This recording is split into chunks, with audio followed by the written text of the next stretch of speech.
যদিও কাঁচা অবস্থাতে করলেও এটা রেজাল্ট পাওয়া যাবে, কিন্তু আমরা একটু হিট করে নিলে স্টার্চের প্রপার একটু সলিউশন তৈরি হয়ে যায়। যাই হোক, এই সলিউশনটা তৈরি করবার পর এখানেও কিন্তু আমরা দেখো হিটিং যখন করছি সরাসরি ডাইরেক্টলি এক জায়গাতে হিট করছি না, বারবার ঘুরিয়ে ঘুরিয়ে হিট করছি, কারণ কাঁচ তাপের কুপরিবাহী, জলও কুপরিবাহী।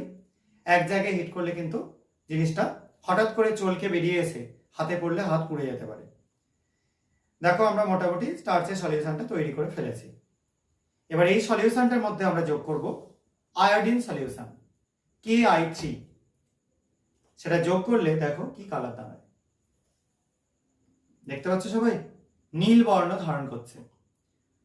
ঠিক আছে, স্টার্চ আয়োডাইড তৈরি হওয়ার জন্য, এটা একটা কমপ্লেক্স বা জটিল লবণ, এটা তৈরি হওয়ার জন্য দেখো নীল বর্ণ ধারণ করছে।